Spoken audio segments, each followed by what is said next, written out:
കലോത്സവത്തിന്റെ ഉദ്ഘാടന വേദി രാഷ്ട്രീയ മറുപടികളുടെ വേദിയായി കൂടെ മാറുകയായിരുന്നു.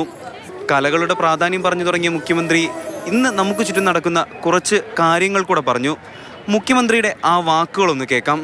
സിനിമയിലെ കഥാപാത്രങ്ങൾക്ക് പോലും ജാനകിയെന്നും സീതയെന്നും മറ്റും പേരിടാൻ സമ്മതിക്കാത്ത നിലയിലേക്ക് കാര്യങ്ങൾ നീങ്ങുന്നു.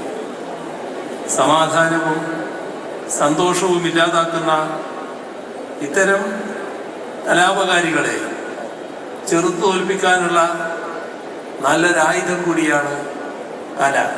രാഷ്ട്രീയ താല്പര്യങ്ങൾക്ക് കലയുടെ ഈ വേദിയിൽ വെച്ച് മറുപടി നൽകാൻ ഇല്ല എന്നായിരുന്നു ആദ്യം സുരേഷ് ഗോപി പറഞ്ഞത്.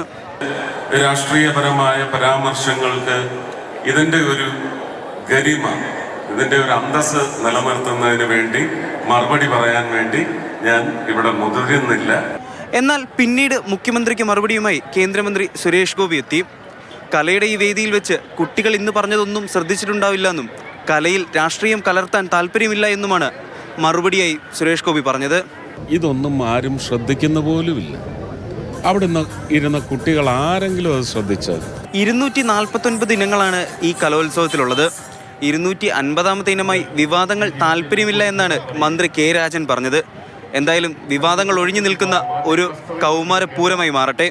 നിതിൻ തോമസ്, മാതൃഭൂമി ന്യൂസ്, തൃശൂർ.